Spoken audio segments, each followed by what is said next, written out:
This episode of Like It or Not is sponsored by CH Peptides, a trusted source for high-quality research peptides like tirzepatide, BPC157, and IGF-1LR3. With fast shipping, consistent purity, and top-tier service, CH Peptides keep things simple and reliable.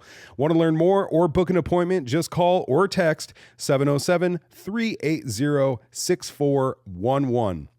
Tell them your boys from Like It or Not sent you, and you get 15% off your order. You can also order at chpeptides.com and enter Like It or Not at checkout for 15% off your order. So do not delay. Call today. That's CH Peptides. Products are for research use only, not intended for human or animal use. Complete Health Peptides makes no claims or promises regarding the effects of any product. This episode of the podcast is sponsored by DC Customs. Class of 2026. We have a special announcement for you from DC Customs. Special shout out to our hometown Wildcats at Ukiah High School. We love supporting our local students and community. This offer is for you guys. 10% off wheel and tire packages, 10% off suspension upgrades, and 10% off side steps and running boards with a free DC Customs hoodie with purchase. A perfect graduation gift or an upgrade before heading into summer. Now through June 30th, only at DC Customs. My name is Carter Lane. I'm Drew Nickel. Welcome to the show. Oh my God. Yeah. You have a problem, bro. What the fuck is wrong? Oh, there you got it. Oh my goodness. Although I don't like it. You don't like it? I did it for you. I buddy. appreciate it. You know how many things I don't like that I do for you? Just because we're good friends? How many? Too many to count. It can't dude. be that many. Too many to count. What's up, everybody? Back at it again, huh? Guess who's back? Back again. That's right. So It's a new day. it's a new. Drew and I have been on adventures and to faraway lands. I wish, dude. I've been dealing with life stuff. Yeah, me too. I know. I haven't been anywhere but my couch for the past week. I went out in the real world today and had a little panic attack. I was like, God damn, dude, what is this shit? It's too crazy out here. I need to go for a run. I'm gonna run through. Straight up, dude. I fucking went home and I did some work on the computer, and then I was like, I have to go run. And I went out and ran, and dude. I'm like, And you felt better. oh yeah, dude. Running and my mental health go hand in hand. Running I'm is sure so good we'll- for you, bro. I'm sure we'll get into a bunch of that stuff, but like, dude, not just running, but doing something rigorous, some sort of rigorous workout where like I don't want to do it and I want to quit halfway through, but I don't. That's like the sweet spot of like helping with manage my anxiety or my depression, any emotional shit, dude. If I'm consistently working out, it keeps that shit at bay. Okay. You sound like Joe Rogan. He says that a lot. Did he? Yeah. Oh, He well, says if he's not working out, he's freaking out. You know what I mean? We should make shirts. If I'm not working out, I'm freaking out. Yeah. People would be like, then Drew must be freaking out, dude.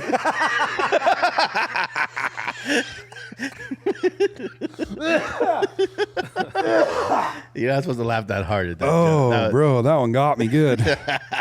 That's funny. That's funny right there. I don't care who you Yeah, are. we have a phone number, you guys. I don't think, has anybody texted or called it yet this week? I mean, Joseph? If you haven't, what are you waiting for, He dude? I doesn't mean, this know. is just like a golden ticket Yeah. for you to talk shit or give us a guest suggestion or Everybody likes to heat tap. praise. I call it tapping shit. When they tap it into their phones, you know, like a comment. No, tapping shit is They not what you tap think shit. it is, dude. They don't. That's different. No, tapping shit. Pretty sure that's gay right there. No. I mean, yeah, it's Pretty super sure that's- gay, but like people are tapping away their little feelers when they get a little, aroused at what we're doing online, but nobody wants to call in. So call us 707-234-8926. Carter wants to hear you tap shit. Yeah, I want to hear your little panties in a ruffle. I'd See prefer what you got. you talk shit, but whatever, dude. You can call us or text us at that it's- number anytime, 24/7, and it'll go right to our producer and wake him up. Yeah. So make sure you do it around, 4:30 in the morning? Is that a perfect time? All right. Also, one more thing. If Go you could ahead. just do me a huge favor. Go ahead, This is shoot. your buddy Drew. You listen to the podcast. So take your phone out of your pocket. Go to your YouTube app, type in Like It or Not podcast. I don't know why you got to add the podcast, but you do. And then subscribe to our YouTube channel, please. Thank you. Yeah. And you know what? It's because we always name our stuff after lots of stuff that already has that name. We're so unoriginal. No, I think we it's thought the same shit everybody else thought of. No, I think but it can mean it's not just like, oh, that's definitely a podcast. Like it or not is a phrase, right? That can be used in or a song title. This is the probably the biggest regret that I have with Top Shelf is naming it Top Shelf. Yeah. That one sucks. Yeah. You know how many people... Dude, you can't find us. How are you supposed to find us? No. You look Google Top Shelf and see what comes up. Oh, 8 million things besides our band. That's what comes up. Top Shelf. Is there a band anywhere in there? No. Google fucking Jimi Top Shelf Hendrix. Reggae right there, dog. That's because he's done it before. Top Shelf Barbershop. Okay, I am. It's because he's done it before, dude. Is that really why? You son of a bitch. How dare you Google us, dude? What the fuck, like, JJ? You're the one who made me do it. This can't win, huh, dude? It ain't right, dude. He just can't win over there, dude. Oh my god! Damn, dude. this dude's just riding me, dude. Yeah, look, that's the fastest thing he's ever pulled up. Yeah, look, whoa, dude. The one thing you weren't supposed to pull up, you pulled up, dude. God damn, you got tapping shit over there. Oh, geez. Yeah, so I think we should have named it Mob Barley. That would have been great. Yeah, Mob Barley and the Tootie Horns. No, not that part. Yeah. I like punching mice and eating acid. That was going to be the album name. The band name was Juicy Pearl and the Puff Puff Kids. That would have also been good. First album, punching mice and eating acid. But it sounds like a jam band. Yeah, those were different days. Yeah. Anyways, we have a guest today. I guess we should talk to him. I don't know, dude. He's just over there chilling, dude. Like, here, hold my water while I talk for 20 minutes. Don't worry. We'll get around to it. So we got Arlen Hinkle with us, huh? How you doing, brother? Welcome to the show. I'm doing good. So thanks, guys. You and I went. Arlen Hinkle, do you have a brother? Did we do. go to school with your brother? Probably. I have a younger brother. Yeah, Corey? Corey Hinkle. Yeah. No. But we went to we went to like all kinds of different grades together, but high school. We were in the same grade. Yeah. You and I were in the same grade, so that's where I knew you from. And did you go to St. Mary's together? No. Calpella, maybe. Yeah, and then Calpella. high school. You didn't go to Redwood Valley Middle School. No. I heard that was people were getting stabbed and shit, gang related. So my mom moved me to Pomalita, which was not much better school. Yeah, which was not better, dude. Yeah, and then he ended up at St. Mary's. Yeah, because my were like, wait, this place sucks too. Your mom just couldn't get right. Dude, yeah, so we'll talk about Pomalita another day. Yeah. But yeah, so you reached out to me and were expressing that you wanted to come on the podcast and kind of share a little bit of your story and what you did, I would assume, after high school? Yeah. Right? Yeah, after high school. So you joined the military, huh? The Army, to be exact. Yeah. So did you join the military straight out of high school? No, I didn't. So when did you join? I joined in 2003. So what possessed you to do that? Like June. At the time I was living in Davis. This was back in 2003. I was living in Davis, right, which is outside of Sacramento. I've been there. Yeah. So I moved out there because a friend of mine, she asked me if I would move in with her as a roommate. She was going to UC Davis. All right. Hell yeah. Yeah. Sign me up, dude. Sorry, that just sounded cool. Yeah, what time's dinner? But like I had nothing going on at the time, so I was like, yeah, let's do it. No, Why you not? stay here after high school for those couple years? Yeah, for a little bit. I almost joined the Air Force. A buddy of mine, we went to school together with him, Ryan Donovan. Yeah. You know Ryan. Yeah, of course. Yeah, we're all in the band together. Yeah. Yeah, so we were both, thinking about joining the Air Force, and I ended up getting cold feet. I was like, I don't want to do it.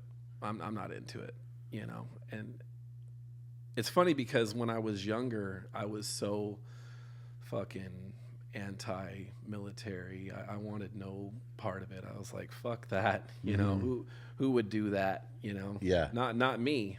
Definitely not me. You know, And all I wanted to do was skateboard and party. Yeah. That's all I wanted. That's to kind of do. what I remember about you. Was Yeah, like you were yeah. kind of a fun-having guy. Yeah, I was just a fucking die-hard skateboarder. That's all I wanted to do. I wanted to be the next fucking Yeah, you were good at skating. Eric Costin. I was.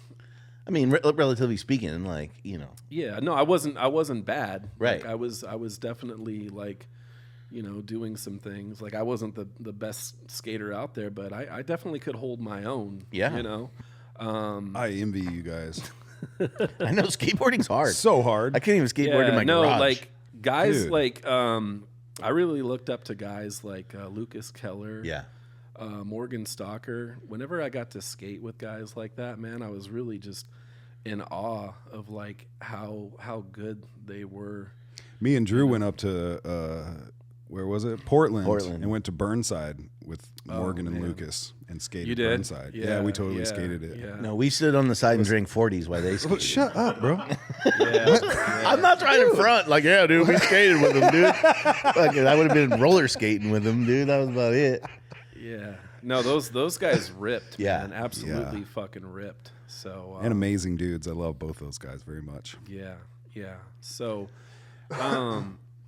anyways, yeah, so living in Davis, I was working at this cafeteria at the college, just doing whatever, you know, washing dishes, and it was a nothing job, but it was just something that I could do to make money. Now, other than that, I was coming back to Mendocino County, and you know, a friend of mine was, you know, fronting me quarter pounds of weed. And Yeah. I'd take it over there, and you know, I'd be able to sell it and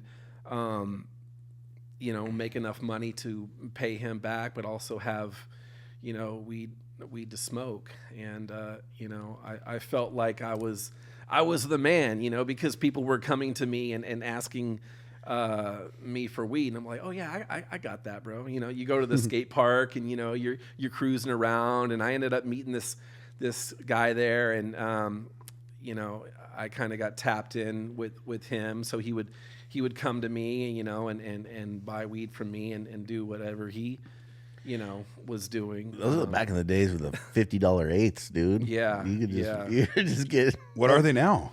They're free now. Weed is free now. Yeah, I think I was right. paying I think I had to pay $1,000 for that QP. That's what I mean. Yeah. It was like $1,500 This was for a like half pound. this was like 2002. He was like, yeah, you know, I'll front you this QP, and you just bring back $1,000. And I'm like, yeah, no problem. All day long, that. doggy. Great Got days. that. Yeah, not anymore. So you sound right? like a yeah, no. You sound like a typical Mendo kid. Yeah, right. Skateboarding, selling yeah, weed, and I was working. loving it because, you know, Davis was definitely more than Ukiah. Yeah. Yeah. Right. Like there was a much bigger scene, more people. You know, it's a college town, and I had a great time. You know, I had a friend who was living in Sacramento, and I hit him up, and I was like, hey, I'm in Davis. You know, let's do this. Move in. He's like, done. You know, moves in, and it's great. You know, we're just fucking having a great time, fucking partying, and you know, everything was good, right, for a period of time, until it all just came crashing down. You know, there was some other roommates that were living with us, and they weren't paying rent. You know, they weren't contributing shit, and I really couldn't do anything. You know, I'm like, well, what the fuck am I gonna do? You know, these guys aren't fucking paying rent, like, you know. And basically, I had to move out. You know, the whole the whole It's got to be too much for you. yeah, like everybody just split. I was like, I'm not going to do this anymore. Like And you weren't in college yourself, so no, yeah, right. So it's like I'm not. Who I'm goes not, to college at Yeah, that right. Like, I could sell weed anywhere. yeah. I did go to college. I'm laughing because I did the same thing basically in Chico with this guy while he was going to school, and I was the bum on the couch selling weed and Yeah, drinking all day. right. It's be like, why are you going to school? That's dumb. Stay here with us. It was like after school special, dude. Yeah. So how did you get in the military then?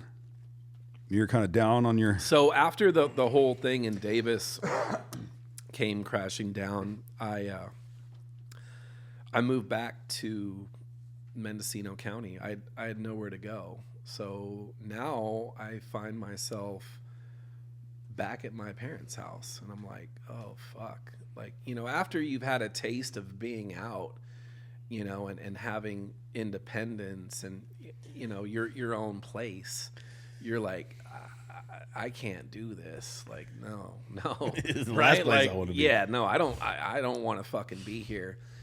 And I just found myself like lost, depressed.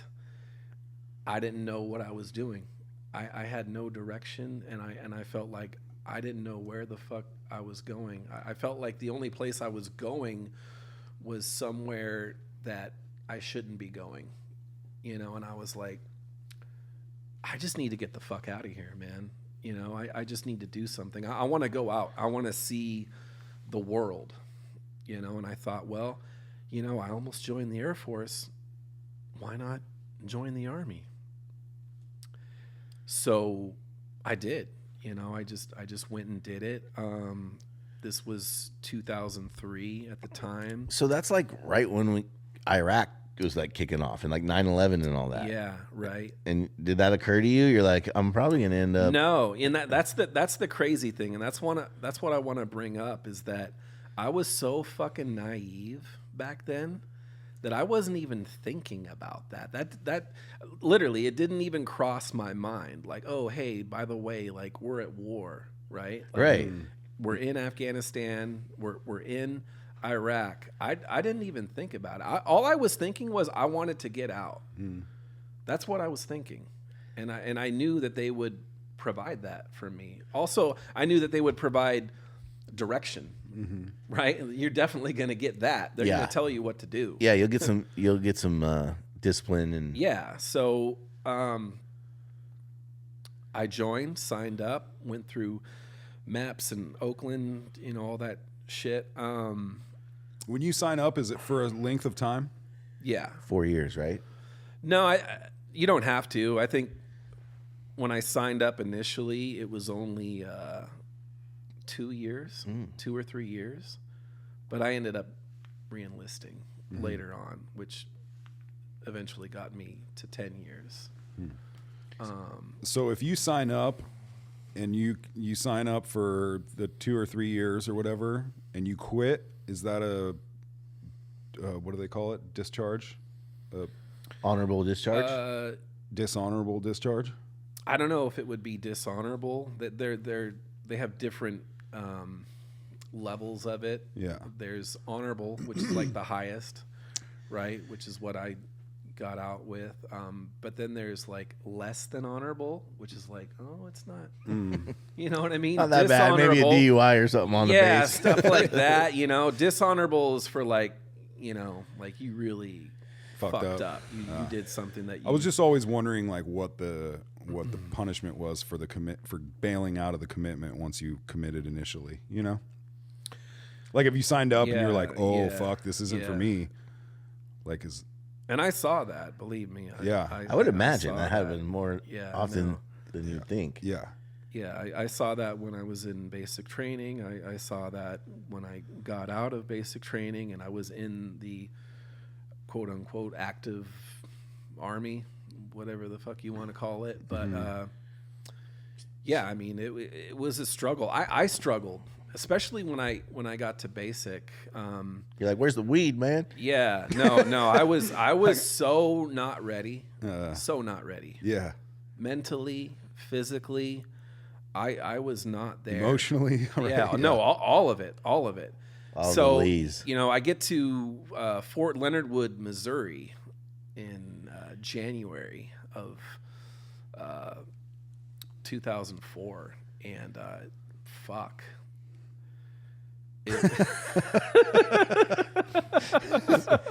You're making me not want to do this at all. Yeah, Dude. no, it was so fucking cold there. I'm gonna take this hoodie off right now. Yeah, no. You starting to look like you belong.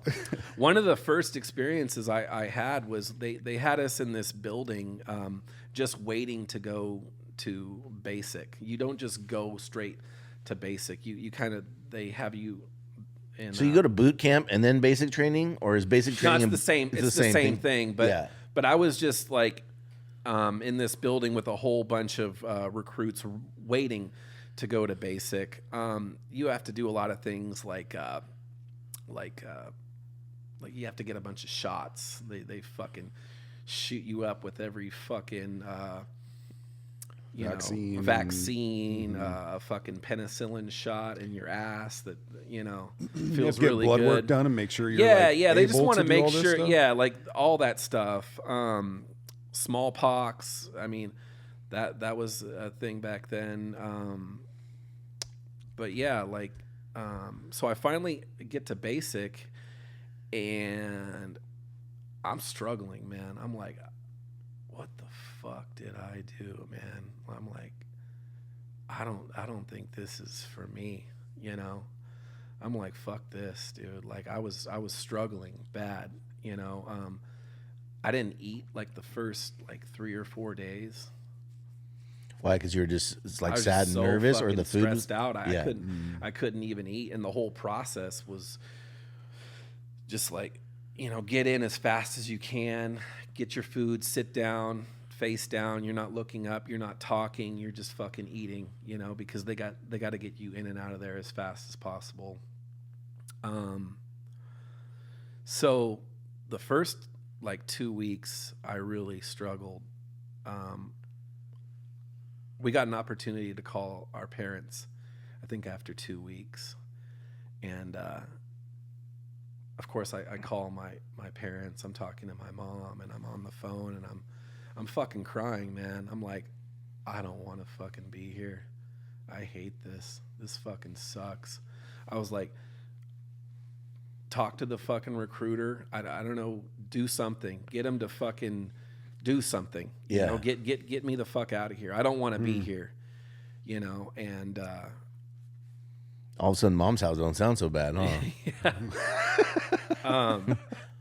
I remember the room that I was in was right next to the drill sergeant's office, and I worked myself up to the point where I was like, okay, I'm gonna go in there and I'm gonna talk to these guys, the drill sergeants, and I'm gonna tell them I don't want to be here. I can't do this. Like, you need to send me home. So I walk in there, and I remember the lead drill sergeant. He's sitting at the desk, and he's like, "What do you want, Private?"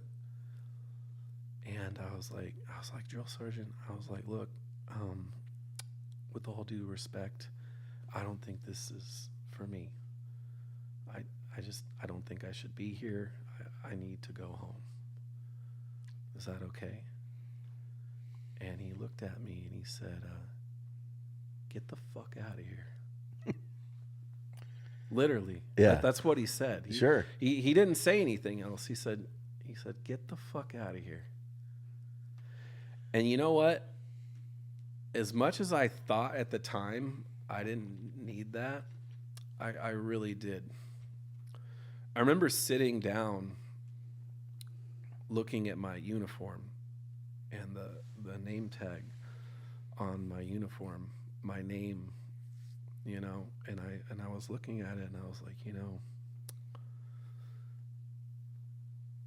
there's more than just me,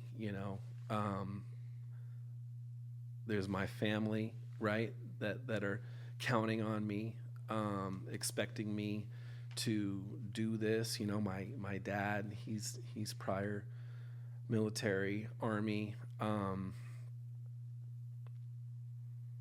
made a decision at that point. I said, you know what?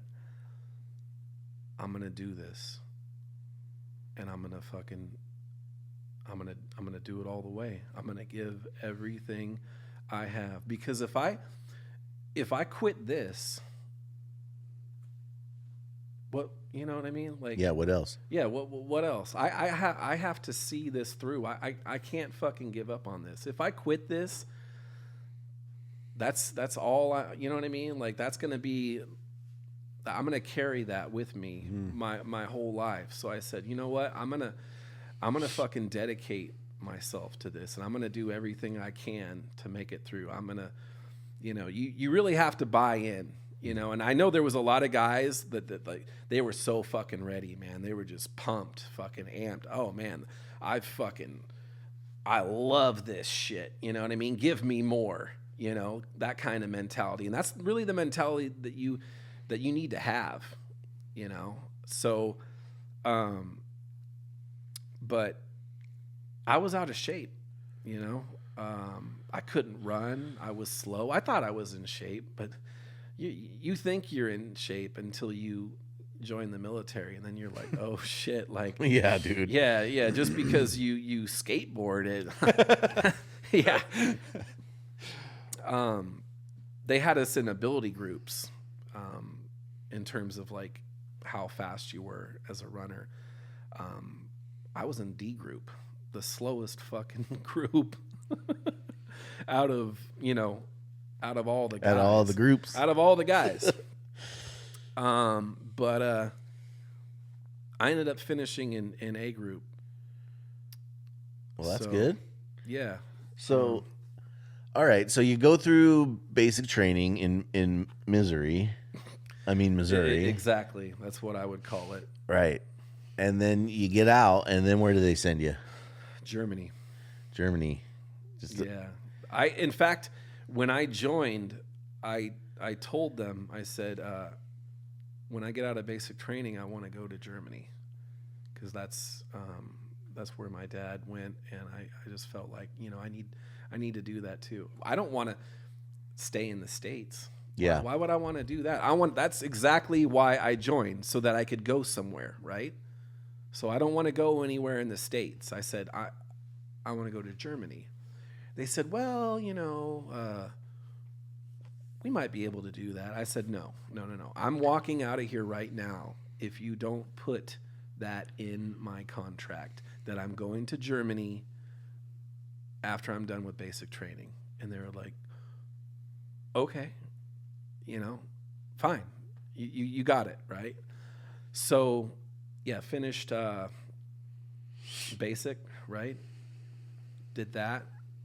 Got to Germany. Wow. Fucking Germany, man. like lots of beers and hot chicks, or what? Yeah. Definitely. Yep. Definitely. A lot of that. We're going to Germany, Yeah, boys. Yeah.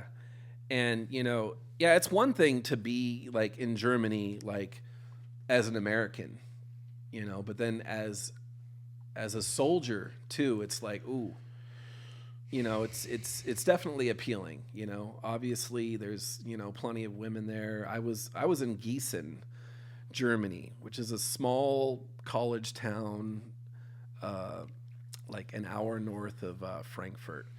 So yeah, I get to Germany, and it's fucking party. It's like college, right? It's like being in a frat, a big frat. I'm in the barracks with hundreds of other soldiers, and we would just go out and fucking party. You know, go to bars, go to clubs, and I hear like a lot of people stationed in Germany, from like in the military. Like, what's going on? Do they train you more there? Like, why is there so many people in Germany? Like, what do you do there? In the army, I would imagine you just like sit there. Because in Germany, they there are some large training facilities okay. there. That's what I was Two wondering. in particular, Grafenwehr and Hohenfels. which are two training areas, large training areas where we would go and do what we called FTXs, field training exercises, and we were training to go to war, right? Obviously. So did it hit you then that you might be shipped off? No, it hit me when I was in basic, because they were like, you guys are going to war, right? Like, Yeah. most of you will go like very soon, like as soon as you get to your duty station, you guys will be deploying immediately. If your unit isn't already deployed, which was the case when I got to Germany. The unit that I was in was currently deployed, but they weren't just going to send me out, with them, because they were nearing the end of their deployment. So there was like a few months where they weren't there, and that's why the partying was like, oh fuck, like, Because you had time to kill before they got back, and you got into that. Yeah, kind of. yeah, totally. There was a small number of soldiers there, called rear D, just rear detachment. So how long was it before you got deployed then? Once I got to Germany, it was like a year and a half. Holy shit. Yeah, because the unit came back, right? So all these guys come back, and Then you get to hear all about it. yeah, not only do you hear all about it, it's like you weren't there, right? So there's definitely that, like, you haven't earned nothing. And in fact, they had a name for us. They called us cherries. So anybody who hadn't been deployed, that like me, that was just there, hanging out, waiting for them to come back, we were all cherries. And they made sure to remind us of that every day. Hey, you're a fucking cherry. All right, you haven't done shit. You haven't earned shit. You are nothing. You're just a fucking cherry. And I didn't get it at the time, but it's Yeah. You're like, man, these guys are fucking rude. yeah. There was a lot. There was a lot of hazing. They did this thing called taping, where they would get this this like green duct tape that we had. We called it 100-mile-an-hour tape, but they would take one of us at a time and fucking tape us up and just fuck with us. It was just kind of like their way of like inducting us, so to speak. But that still didn't mean that we earned anything, right? That just came with time. Sure. And so like Germany, to me, it was train hard, party hard. Train hard, party hard. Go out, train, come back, and fucking party. And I loved everything about Germany. It was fucking amazing. I had a great time there. Going out and experiencing all that. But Then they sent your ass to war. yeah.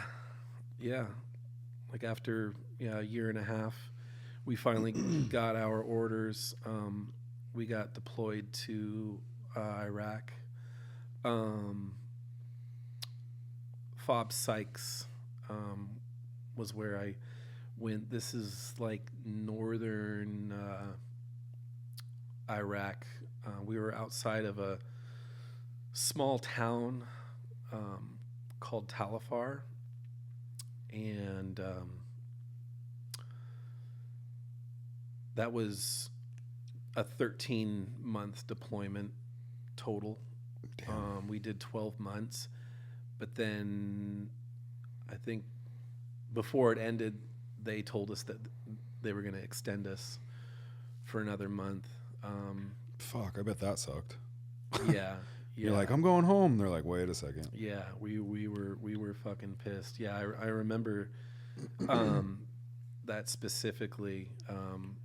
That day when our platoon sergeant called everybody outside. He was like, hey, I need everybody outside right now.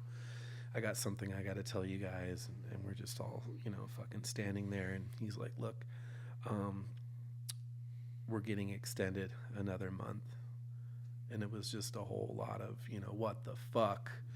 Fuck this. What? No, fuck that. No. It's like, what are you going to do? You can't say no. You know what I mean? Like that. Yeah. It doesn't work that way. It doesn't work that way. This is what you signed up for, right? So when you get told these things, yeah, you can get pissed off, but at the end of the day, you just have to suck it up and do it. And we did, So what kind of shit were you doing in Iraq? Like, what do you do there for 13 months? Are you like going down the street and kicking down doors and No, doing all that shit? We weren't that kind of unit. At least not the one that I was in. My platoon, we were a route clearance platoon. So our task, our mission was to clear routes. So all the roads For the military that would be our behind forces, friendly forces, right? Because at the time, IEDs were the Weapon of you. Main choice. threat. the main threat. Yeah. So So they'd send you out ahead of them to go make sure everything was safe and whatnot. yeah, And exactly. We had routes, a specific route that we had to clear. And once we cleared the route, it was then deemed green.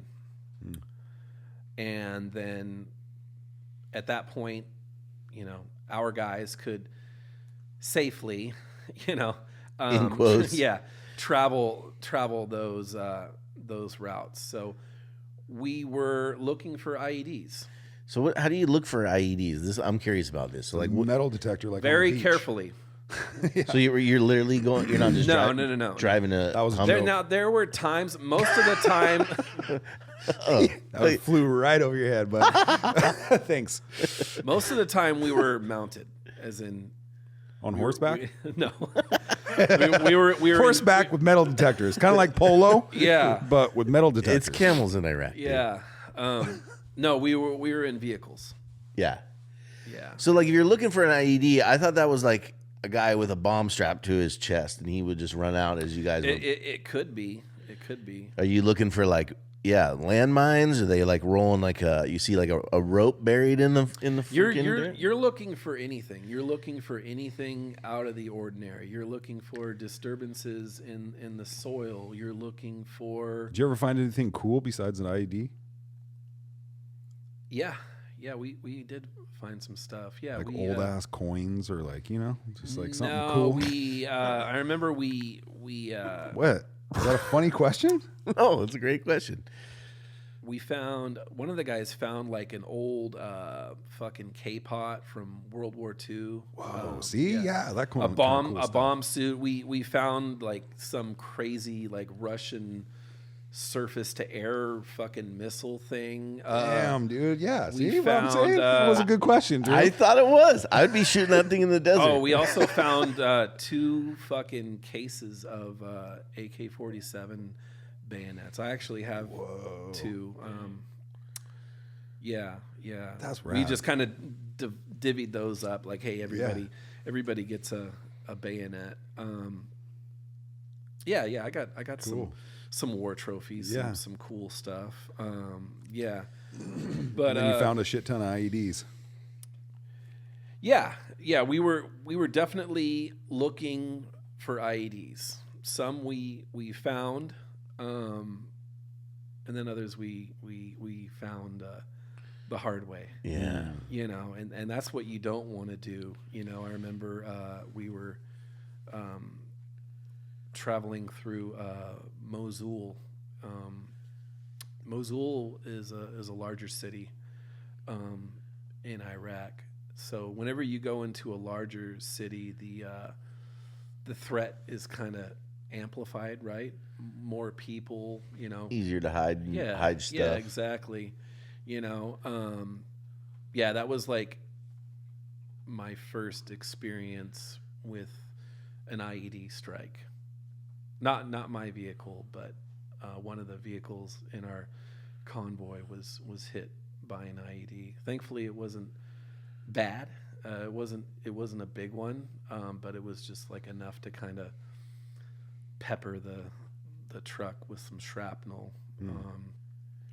I think they were in a Humvee. So are people detonating them like when they see you go by? Like, Well, they can, or are they triggered somehow? and Like, that's what we call command detonation, where there's somebody watching you, and you know Trying to blow you up.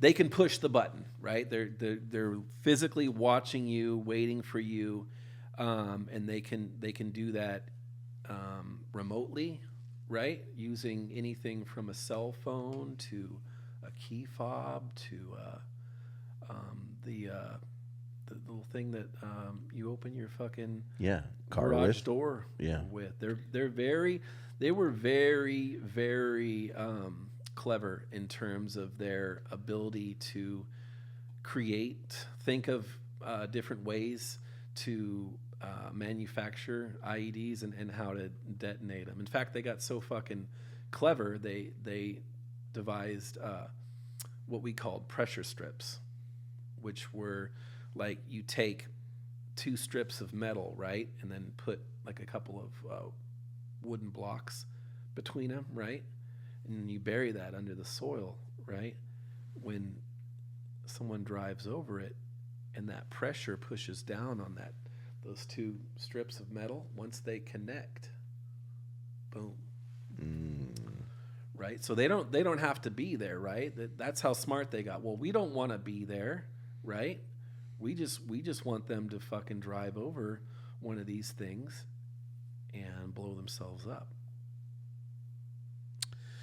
That's crazy. How do they know? Like their own people wouldn't drive over it, or they just people would know, or they didn't care, or They didn't, and actually, that happened. Yeah, I would imagine so. How were you treated by the like locals when you went into these places?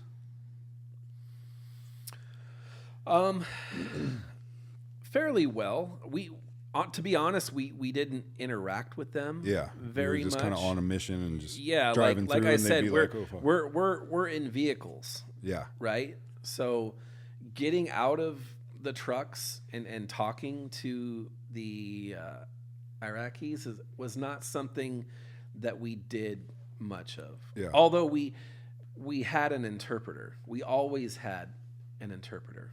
Always. In fact, when you go outside the wire, that was a mission requirement. You needed to have an interpreter, you needed to have a medic, and you needed to have a mechanic. Those 3. makes sense. Yeah, right. So, but like I said, we didn't really interact with the people, and if we did, it was with the Interpreter. men. Like one thing that you don't want to do is you don't want to converse with a woman, right? They find that disrespectful. Mm-hmm. You don't do that. If you want to talk to one of our women, you go and you find the male who is responsible for that woman. Mm-hmm. You shouldn't even be looking at them, nor should they be looking at you. That's how it is over there. That's how their women are treated. Mm-hmm. We're going to take a quick break to support the people who support the show. Ladies and gentlemen, the Thirsty Axe is not only a place for you to enjoy some good aggressive axe throwing and some skillful pool playing, it's also a place where they have live karaoke every Thursday night. They have trivia every Wednesday night. And they have live music with DJs and bands on the weekends. April 11th, they're welcoming Anthony B. to Ukiah. On the 17th of April, they're welcoming Fleetwood Mac, the Fleetwood Mac tribute band. They have lots going on their calendar of events. Go check it out at thirstyaxe.com. This episode of the podcast is sponsored by Thompson Construction. Thompson Construction is an excavating and grading general engineering contractor based right here in Ukiah, California. They specialize in septic system installation and repairs, land and site development for residential, commercial, agricultural, anything you got going on. These guys can handle it. No job too big or too small. At Thompson Construction, they love what they do and they take the utmost pride in their work. Customer satisfaction and great attention to detail is a major goal of these guys. So give them a call today, 707-391-7679 for your free quote. That's 707-391-7679. And now back to the show. Right. That's crazy in itself. Yeah. I mean, maybe not. I guess everybody's got their own thing, but it just seems. It's foreign to us because it's not like it is here. Yeah, that's what I mean. It just. I saw a guy driving a car, and he had a goat in the front seat, and his wife was in the back. Yeah. You see what I'm saying? Yeah. The goat, Goats are important The over goat there, has sounds priority, right? The goat gets the front seat, right? Yeah. You can talk to the goat. Because that's my Don't my talk to the goat. wife. That's my goat. Yeah. Now you're in the back. Yeah. All right. Maybe they got it figured out. I don't know. That's how some people treat their fucking dogs around here, so I don't know. Definitely. Right? We love our dogs. Yeah. Yeah. That sounds intense, dude. Oh, that's cool. I'm glad that. Yeah. Yeah, you can pick up a few of these and look at them. Yeah, like some of those vehicles, man, that just brings me back. But see that one on the right there, that right there, that vehicle is called a Husky. That's a mine detection vehicle. It's that's its purpose. So it's like a mine detector on wheels. Crazy. Right? It has these two panels that come down, and they're used to detect anomalies, right, in the soil. So do you have like a rifle? Like, are you guys are like clearing like houses with guns and stuff? Of course, like, we have doing all- rifles. you doing all- I had an M16. you guys are kind of going out with guns and checking the roads. We had ARs. We had machine guns. We had grenade launchers. Yeah, all the good shit. We had a lot of cool shit. You weren't ever in a tank doing any of this? No, because that wasn't my MOS. I was a combat engineer. It just seemed like a tank would be more protective if you're driving on the front through lines. IEDs, right? That's what you think, but actually it's not. Not? Oh. And I'll tell you why. Because a tank has a flat bottomed hull. So if you're in a tank and you hit an IED, that tank is going to absorb all the energy from that blast. Okay? We started getting vehicles from South Africa called RG31s. We called them MRAPs, Mine Resistant Ambush Protected Vehicle. The thing about these vehicles is that they have V-shaped hulls. Okay? So it disperses the blast. Exactly. So if you hit an IED, it's going to disperse it out. Right? So we got those because we were just driving around in Humvees, and those are fucking death traps. Yeah, seems like it. Right? Then we got the RG31s, and we were like, okay, I like this. Yeah. Definitely a better vehicle to be in, So you're out there combing the sand figuratively for 13 months. Yeah, it was. Fuck, dude. Yeah. Halfway through the. Was it hot? Looks hot. Oh, it was so fucking hot, man. It was fucking Just brutal. desert, right? Yeah. Sand and fucking hot. And then another thing was there was like one day a week was trash day. There's nobody coming around and picking up trash. Yeah. So what I mean by trash day is they would all just bring their trash outside and light it on fire. So I'm serious. Like all you would, Like, I remember looking out, and all you would see is all these fucking plumes of smoke, and there was that overwhelming smell of burnt plastic just hovering in the air, you know. And I don't know if that was worse than the shit water, the gray water. And that was an experience. I'll never forget that the first time. So another thing is they don't have modern sewage, right? They don't even have fucking toilets. They just have a hole in the ground, right, that they squat over. But all that sewage just leaks out into the streets. I remember the first time we drove through one of these gray water fucking shit puddles. It's all good until you break that The top layer, crust, so to speak. Yeah, and then once it hits the fucking air, man. Once I man, I almost fucking gagged, man. I was like, oh fuck, you know. And I had to really like force myself not to fucking. Is it because they just can't get their shit together? They don't have plumbing, or is it because there's not enough water? Or I mean, it sounds dumb, but it's so many things, man. Yeah. Like the poverty over there is just on another level. It's on another fucking level, like we've never seen here.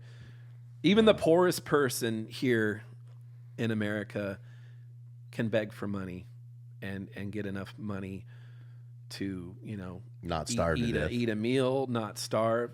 Over there, there's no panhandlers. Nobody's asking for money because you're not going to get anything, right? That shit doesn't exist over there. Everybody's struggling. Everybody's hungry, right? And they don't have, you know, there's not people around there that, you know, are like, oh yeah, I got a few extra bucks, you know, that I can, you know, give to this guy. Oh no. No. Mm-mm. Wow. There's not like the line of panhandlers in front of the In-N-Out Burger. If you're gonna beg for a sandwich, dude, They don't have In-N-Out Burger over there, Drew. Yeah. obviously. Yeah, there's no fast food. What an interesting experience, man! And just a place so different than where you're from. It felt like going back in time, like 1,000 years. Seems like it, yeah. You know, these people they were living in huts like built out of mud and straw.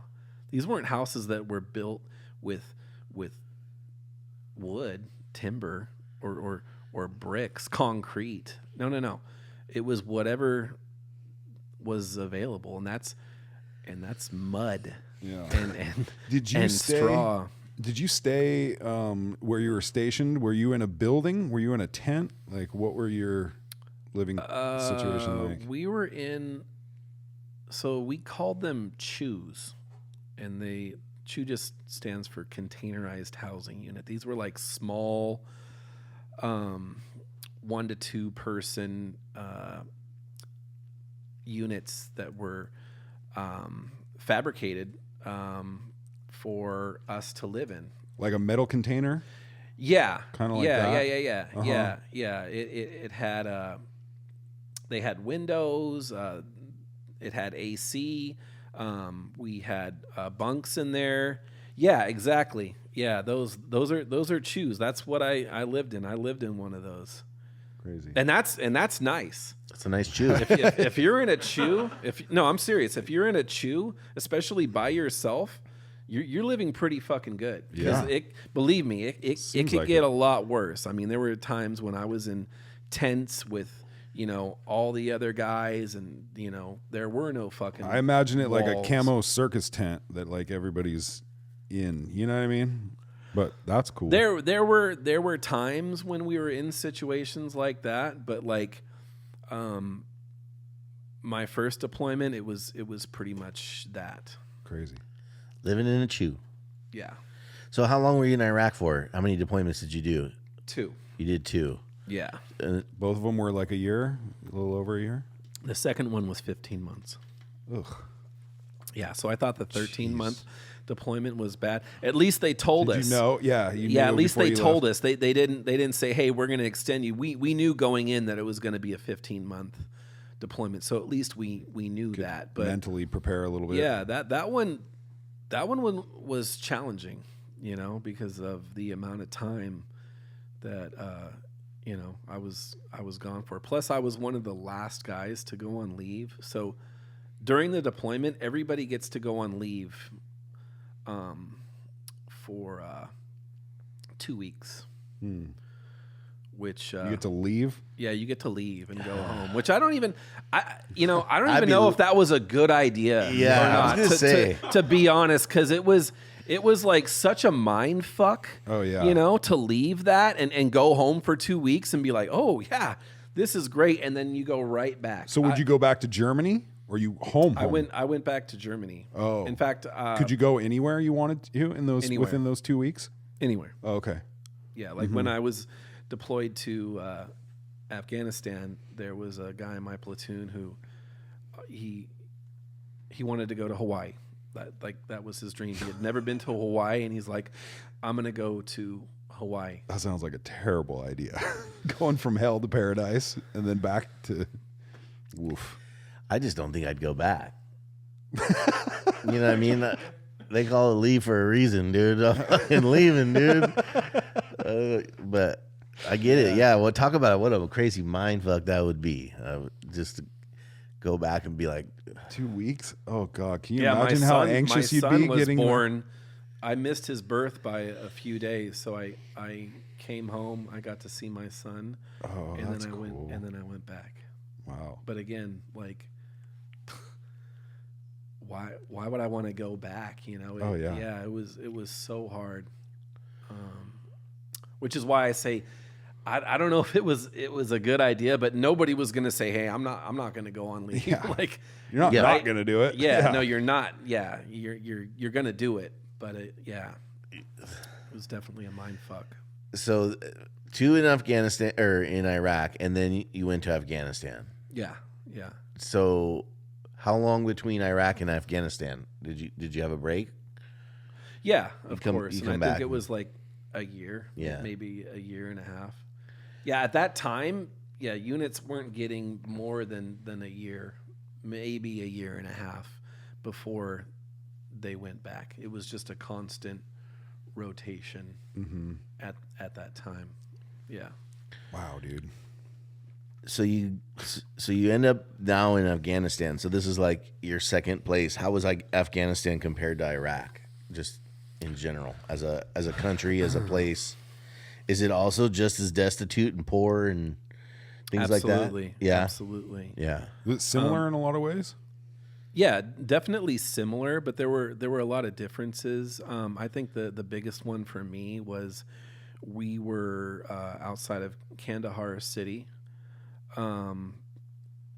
which is like the capital city of the Kandahar province in Afghanistan, and it's a large city. I think it has a population of around 500,000 people. So that was definitely different compared to my 2 Iraq deployments, especially the second one, because the second one we weren't really doing a whole lot. In fact, it got to a point where we weren't really doing anything. We were in a softball league for a period of time.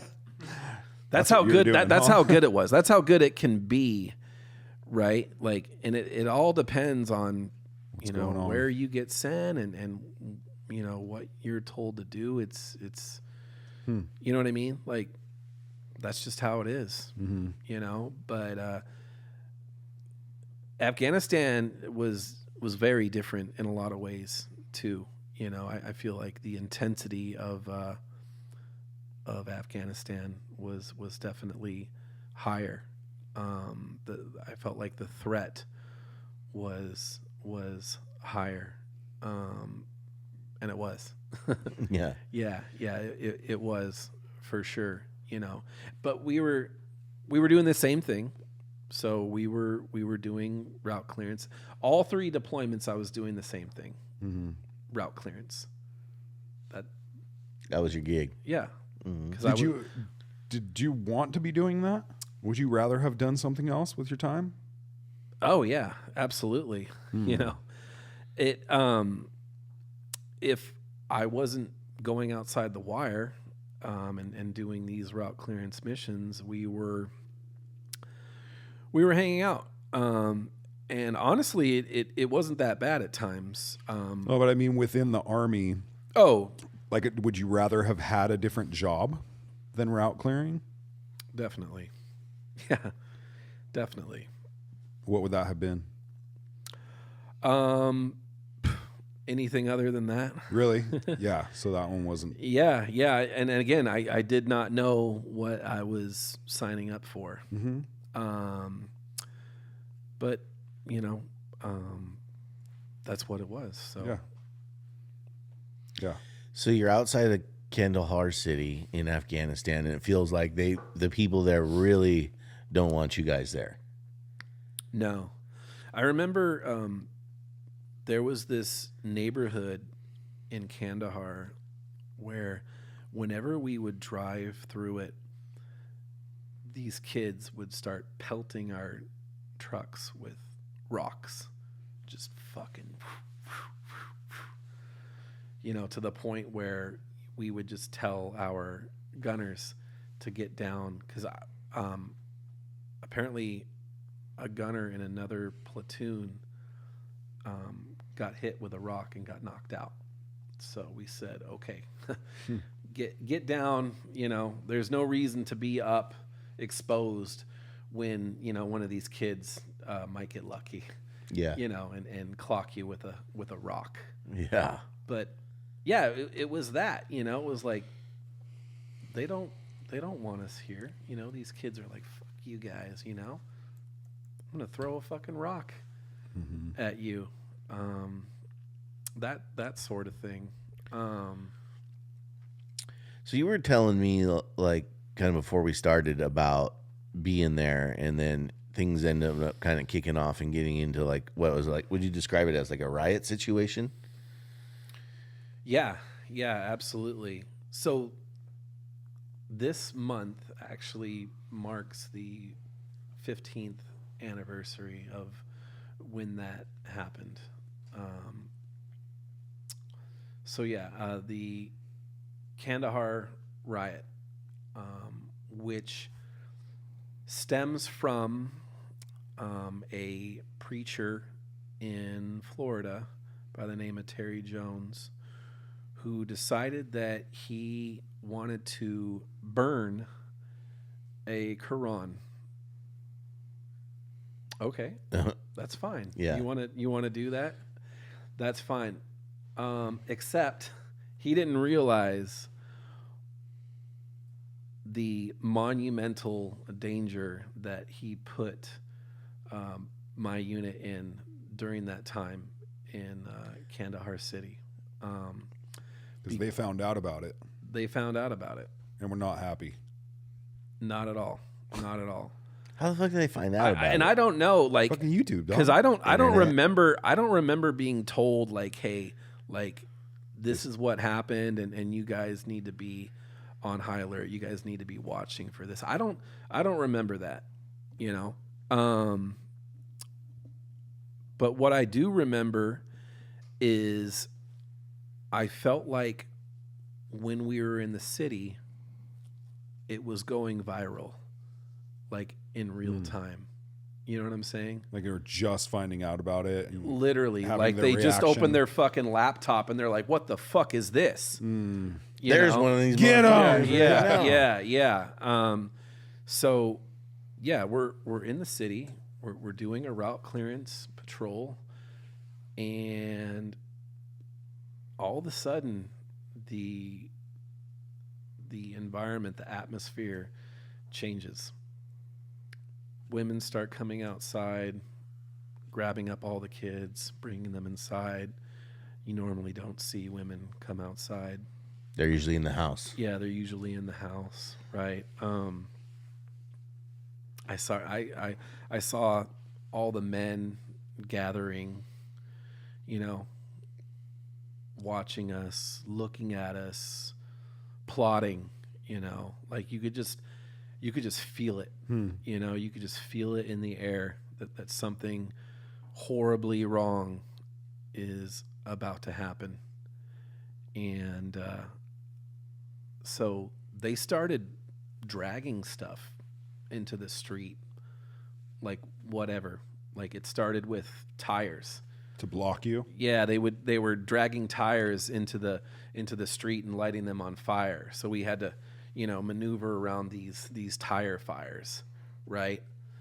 Then I saw them rolling a fucking cab of a fucking truck, like a semi-trailer cab, rolling it into the street. A group of men fucking pushing this thing, right, to block our movement, our ability to maneuver through the city. And it started to get really bad, right, to the point where we got told to turn around, RTB, return to base immediately.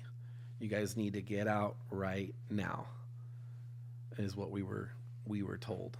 And I was like, yeah, we do need to get out right now. Good because, idea, Sarge. Yeah. Give me the fuck Yeah, home. we shouldn't have been there in the first place. I don't know how many of us were in the city at the time, but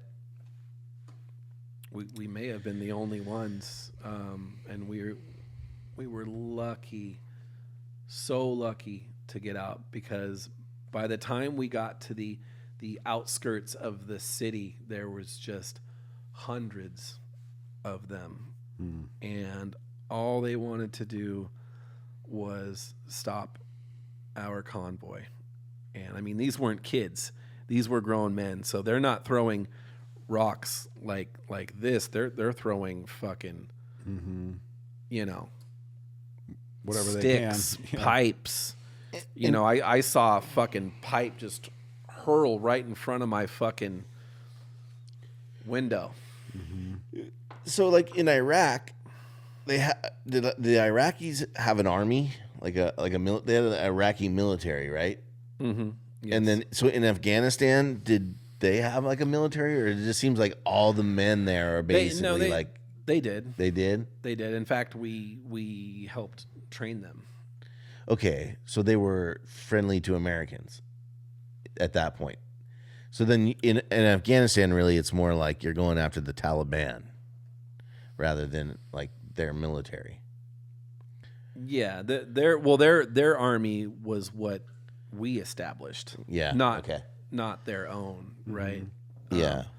They had a police force and they had an army. So these people in the streets were citizens, but also probably intermixed with Taliban or terrorists or whatever. I don't even really know what you call it right these days. Insurgents, yeah, whatever. Yeah. Out there, and so they just ended up burning their own tires and getting their own city all riled up, and then just hoping that they could catch a couple American soldiers to make pay. Yeah, I get it. Like I understand they were pissed off. Yeah, they wanted us really bad, really bad. And like I said, we were so lucky to get out of Kandahar, because I truly feel that if they were able to stop our convoy, it would have been ugly, really fucking ugly. You said there was like 30 of you. 30, maybe 32 in our platoon. Yeah. Compared to hundreds of, Furious. Yeah. Yeah, exactly. Wow. Absolutely irate fucking crazy. I want you, yeah, so we ended up getting out of the city, making it back to the fob, and we just pulled in and everything was back to normal. Fuel up the trucks, right? Top off the trucks. Clear your weapons, and you know, everything's Yeah. everything's back to normal. Yeah. You know, thinking back, it's crazy because we didn't talk about it, right? We it wasn't like, oh my god, like that was fucking crazy, like I can't believe we fucking, made it out. It was just like, okay, yeah, Next. we're back. Yep. Yep. Next. Get ready for the next mission. Let's go to the chow hall, get some food, right? Go back to our, our chews, and hang out, relax, play some Call of Duty. Wow. As a lot of the guys over there like to do, which I don't think helped either. In your downtime, you're playing Call of Duty. Fuck. Yeah. So how did that make you feel? The fact that you just never talked about it, like, you know what I mean? You just Sounds like that's a lot of reason why people come home with PTSD. exactly, because all I did while I was in the Army, not only when I was deployed, but just in general, was, bottle everything up, suck it up, as they would say. There was no tolerance for weakness. If you exhibited that, you were a fucking bitch. You were a pussy. There's no place for that, right? We don't want that. We're not gonna tolerate that. So there was little to no ability to show emotion Or process it. Yeah, exactly. Yeah. Which is why when I came home, when I got out of the Army, I denied that there was anything wrong with me. Because physically, I was like, good, right? I made it back in one piece. There's nothing wrong with me. And I imagine some of that is like, of course, there's nothing wrong with me. I should be completely stoked and grateful to be home, to have made it, to all these things, right? Like that has to play into it. Like, yeah, I'm fine. Yeah, exactly. I didn't want to admit that there was anything wrong with me, because I was still holding on to that mindset, that mentality, and it took years for me to finally accept and admit that there was something wrong and that I needed to get help. So what kind of things were you dealing with? You know what I mean? Like where you're like, people say, people come back with PTSD, but I'm wondering like, what's that feel like? Like what's going through your head? You know what I mean? To be in that environment and then be back here and then have never really talked about it. And like, what's that do to your mental state? Now, I mean, I can't speak for everyone. I just know for me, I felt lost. I felt like I didn't have any direction anymore, right? Because that's what I had in the Army was direction and a purpose, right? And an immense amount of pride, right? In what I was doing, but I noticed that I struggled with sleep. I still struggle with sleep. I don't get very good sleep. I have nightmares. I don't really remember much when it comes to that. Some I do remember and they're vivid, but I think what I've done is I've forced myself to like not allow my body to get into that that state, like when you're sleeping, like that, what is it, the REM, right? Where you're like you're in a deep sleep state, Yeah. like when you actually dream. Rest. Yeah, rest. Rapid eye movement. They call Yeah, it. exactly. And I don't get Just much of that. I toss and turn at night a lot. Well, if and, you think about it, you were in this like supremely high alert situation for over 3 years, yeah, right? In different places. So that like trains your body to be on high alert at all times, right? And that in itself has to be traumatic over that long of time. So even if what you don't witness and what you don't do wasn't like crazy severe, which I'm not saying it was or it wasn't, but just that part of the situation of you having that experience for 3 years is enough to be traumatizing with your body and mind and emotions to like have some major effects when you come home. Mm-hmm. Yeah. I think for me, it really culminated at the end of the Afghanistan deployment. I ended up hitting 2 IEDs back to back, like within a 2-week period. Me personally, the truck that I was in hit an IED twice. And I remember the first time the IED went off, everything slowed down. Like it was crazy. It was It's like incredibly loud. slow motion. Yeah. Just the blast, the smoke, the dust. The truck was running. We had music playing through our headphones. An absolute must when we went outside the wire was an iPod. That was an absolute must.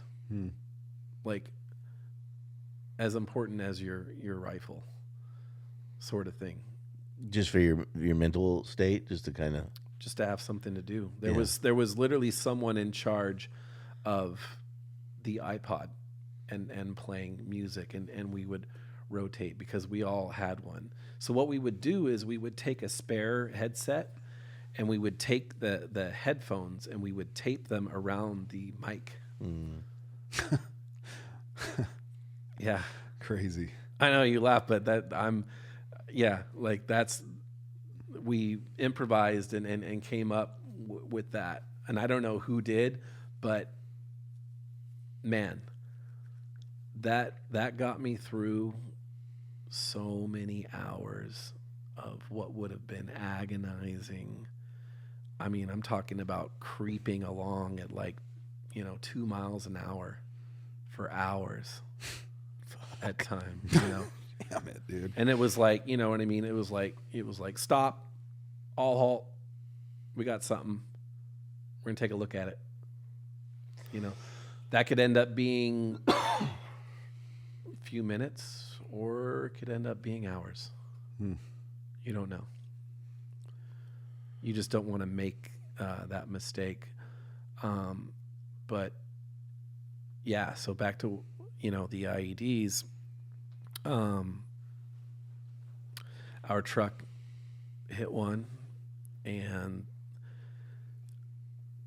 all of a sudden I'm just sitting there and the truck is dead. It's not running. There's no music in the headphones, and there's just ringing in my ears. And I was like, oh shit. I thought I was going to die. I literally, it's like in that moment, I was like, fuck, this is it. I'm going to fucking die. But for whatever reason, the IED wasn't big enough. They didn't have the enough explosives in the ground to do enough damage to the truck. If I wasn't in one of those RGs, MROPs, I don't think I'd be here. If I was in a regular Humvee, which most people are familiar with, no, I would not be here. Yeah, that's rough. Yeah. So, and then it happened again, like a week or two later. Jesus. Yeah. So what do you think when the second one goes off? Like, all right, dude, that's about fucking enough of this. Yeah. Yeah. That's what I'd I'd be thinking that when the first one went off, dude. Yeah. I know, but two? Dude. So were all you Yeah, guys okay? yeah, Or back to- I mean, Yeah. Thankfully, we were all okay, and we were Good. all able to walk away. Now that the truck, both of those trucks got fucked up. In fact, the second one got fucked up even more. There was a fucking crater in the ground from the second one. It almost separated the engine bay from the rest of the truck. It was kind of like, Damn. yeah, and those were in Afghanistan? yeah, both. Did you just leave those shits on the side of the road? No, Oh.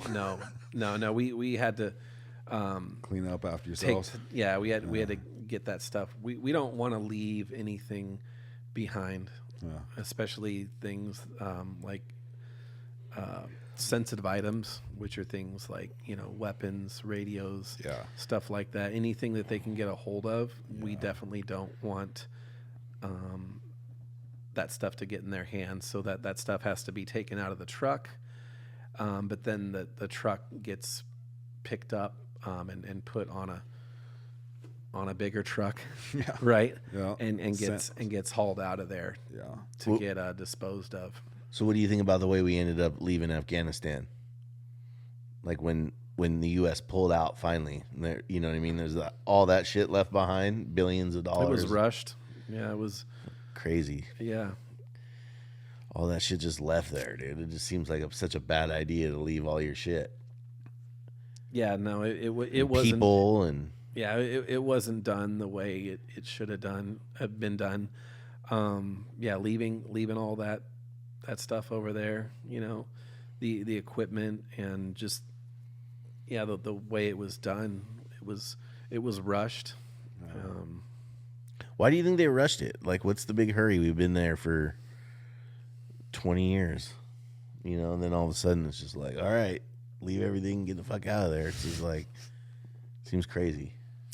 Yeah, well, I mean, they were, given the directive, hey, we need to get out of here. I mean, I can't speak to, like why it was rushed, but that's just how it is. It's like we were there for 20 years, right? In Afghanistan, 20 years, the longest war in U.S. history, right? Crazy. And then all of a sudden it's like, hey, we need to get out. We need to get out right now, because I think the American people, right? The American public was just so done with it, right? Right? Yeah. It's like, look, we're done. We need to get out of there. So it's like, okay, you want us out? Well, we're gonna get out right now. Yeah. Right? Like let's not waste any time. But yeah, it certainly wasn't done in a way that I don't know if it could have been done any better though. You know what I mean? Like, Who knows, dude? Right? It seems like just pure chaos. Like, being in that environment just seems so chaotic, just for everybody. Yeah. It just seems Would totally. you do it again? I would. Yeah. I would. I don't resent it. Good. I don't, because it has made me who I am. Yeah. I got to see things and meet people and go places that most people will never go. Yeah. Most people don't know where Mount Sinjar is in Iraq. Most people don't know where Haditha Dam is in Iraq. Driving through the outskirts of Kandahar city, acres of marijuana and poppies side by side. Crazy. Okay, it doesn't sound that bad. Drew's gonna sign up tomorrow, dude. Watch this. I don't think they'd have me, but Well, we're running out of time, but I know you want to talk about your friend. Yeah. So let's wrap it up with that. That's very important to me. That's why I'm here. His name is Dustin Abbott, and I served with him in Iraq, my second deployment. I spent a lot of time with him, and he's not here anymore. He's gone. And it sucks because he should be here. He should still be here. He has a daughter. So he's suffering from PTSD, and I mean, I can't speak to that. The thing about Dustin is I didn't really know him. Although I spent 13 months with him deployed, I really didn't know him. And that's sad. I can't even say that he was my friend, because I didn't know him like that. He was a very quiet guy, very reserved. He didn't talk. I mean, he would, right? Like if he had to, but he wasn't like a guy who was like a conversation starter. You know what I mean? One of those guys that's just like, oh yeah, like I'm fucking, what do you think about this? Or what do you think about that? You know what I mean? Like he wasn't one of those guys,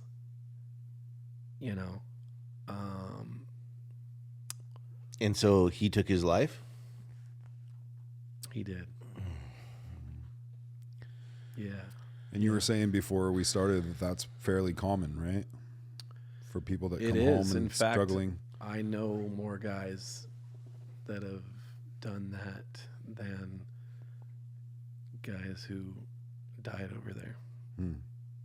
That's what really hurts me. That's what really sucks, is because I remember how how tough these guys were, how strong we were, how strong we all had to be.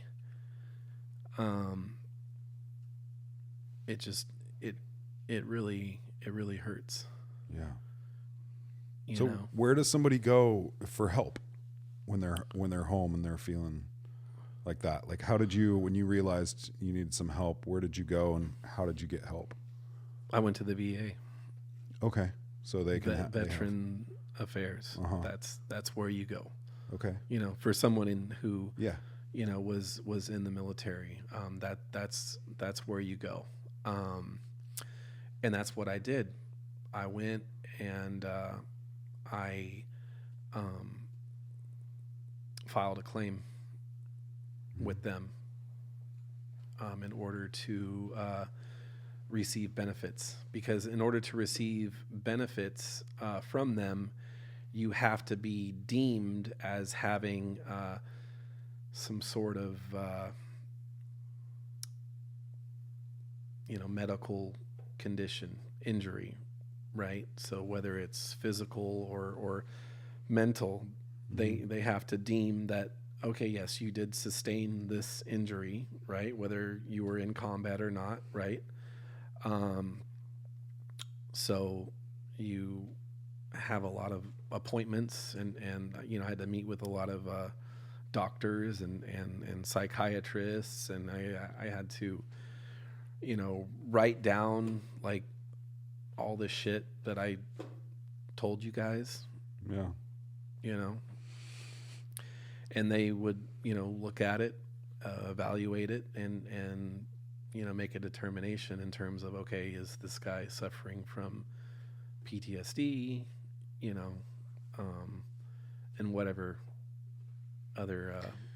issues. Tinnitus is another one. I get ringing in my ears. So yeah. So if you get diagnosed with PTSD, what does the VA do for you from there? Like, do they just give you benefits? Do they give you medication? Do you talk to somebody? All of those things. A combination? Yeah, a combination of those. They have groups that you can meet with. Like you can meet with.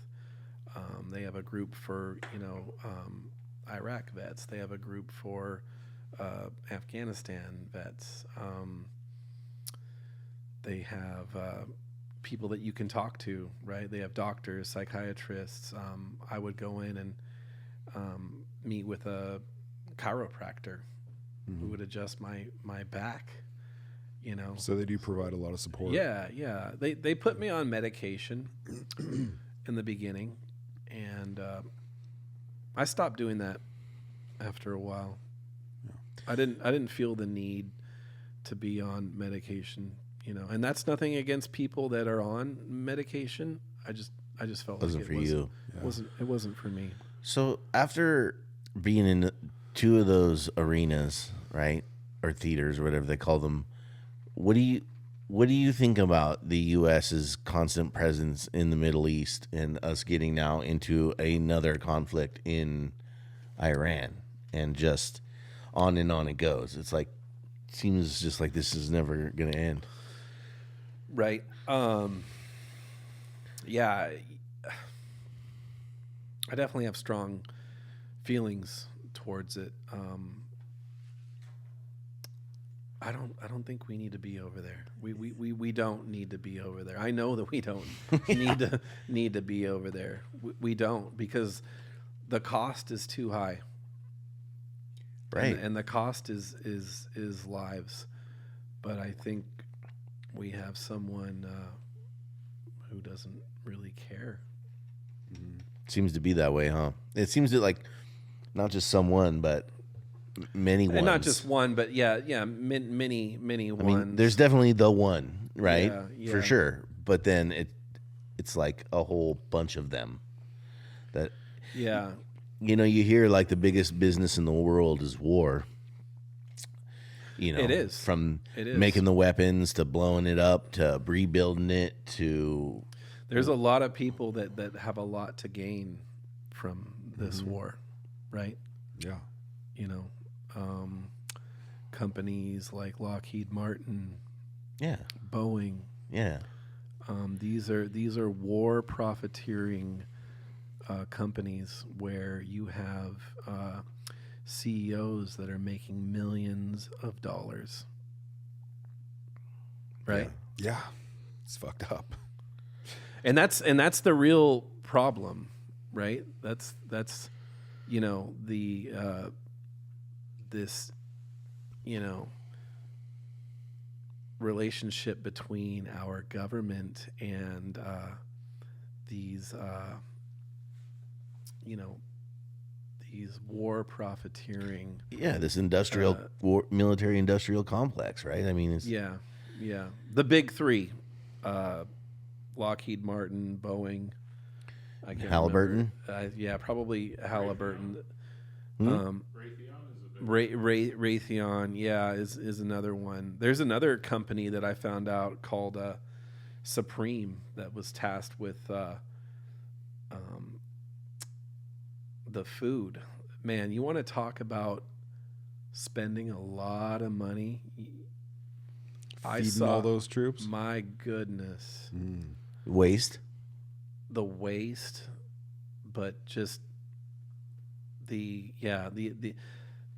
what they did over there was mind blowing. They built these massive chow halls over there, and it was like, man, they had them set up so nice where, like, when you'd go in there, like in the morning, they had the fucking omelet station over here. They had the cereal station with every fucking cereal you could think of, Then they got the main line with the sausage and the bacon and the fucking eggs. Anything you could think of, They had it. Like, I remember on Fridays Fridays was always steak and crab. Fuck yeah. day. What? You know Steak what I and mean? crab in Iraq? Yeah. Now, it wasn't the best. It's not fresh, but hey. It wasn't the best, but yeah, eat at your own risk. But man, the amount of money that was being pumped into those countries. I mean, we were getting flats of Gatorade, soda, all kinds of shit. Wow. Chips and all these snacks, beef jerky, fucking muffins. We used to throw it out of the trucks. Kids used to run along the trucks as we would drive through the city, just hoping that we would throw something out, like a water or a Gatorade or a bag of chips, something like that. We used to throw it out, and the kids watch the kids fight over it. Fuck. Crazy times, man. So Thank you for your service, dude. yeah, man. Thank you. Really appreciate it. I appreciate Thanks that. for coming on here and chatting with us too, man. And hopefully, Yeah. you Yeah, know. that means I want to I brought this shirt. I was going to wear it, but it's a little small for me, but I thought I'd at least Yeah, show that's it. dope. And this Dustin's mom, Yeah, you Terry, can hold up to the camera. sent me this shirt. So Terry, thank you for this. I wasn't able to go to his IGY6, I got your back. Or I got your six. That's what it means. Yeah, I got your six, which means I got your back. Yeah, yeah. So, yeah, we all struggle, right? All of us, and I think as men, some of us, right, really struggle with opening up, right? We kind of grew up in that generation of, I call it the don't be a pussy generation, right? Like the 80s and 90s was right. But that doesn't help, bottling everything up, trying to be, a tough guy, right? Showing emotion as a man really, you know what I mean? That takes courage. Yeah, it's tougher than bottling it up. Exactly. Yeah. Right. So instead of bottling it all up, and then imploding, right? Which unfortunately that's happened to, not just veterans, but right. Yeah. Many people. It's safe to say that Yeah. you guys probably both know at least one person who has, Yeah. Mm-hmm. Committed suicide. yeah, right. For sure. So we need to be able to say, hey, there's something wrong, right?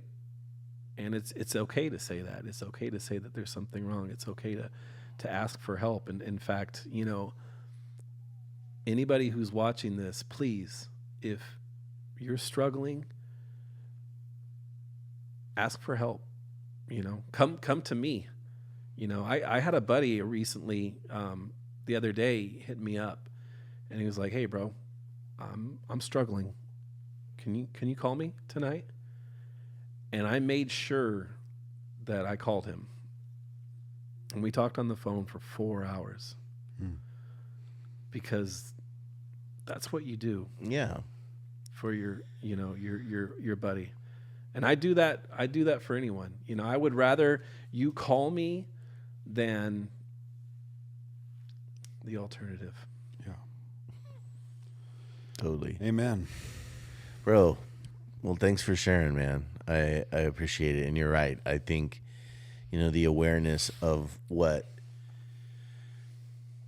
veterans and combat vets and people in general, but when people come back from that, like even, you said you came back in one piece, but still, like just being in that environment, the way, how that wears on you. And I think that we all need to keep that in consideration and understand how valuable people and lives are when we just go to war so often. It just seems like we're always perpetually in war. Yeah. I think we've become numb Yeah. to it.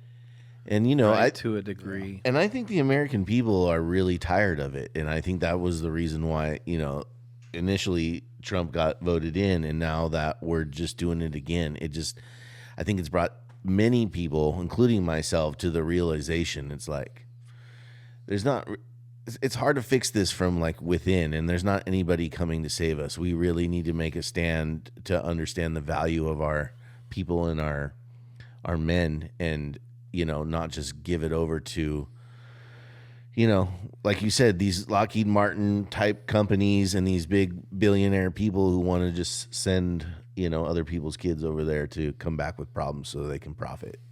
It's just time for that to end. It seems obsolete. It is. It really is. It's time to take a stand. Yeah. Against this. We cannot continue to live like this. A war-based economy, right? Where we're pumping billions. Now they want trillions, right, of dollars so that they can hand to these companies that are just thirsty. Yeah. Yeah. Fuck that. For Take it, a stand. Right? Yeah. No, seriously. Yeah. Yeah. All right, ladies and gentlemen. Well, thank you again We're so down to very the much, wire. dude. Thank you. Appreciate it. Yeah, bro. You're welcome. Love you. Glad we got to reconnect. And we'll see you guys next time on Like It or Not.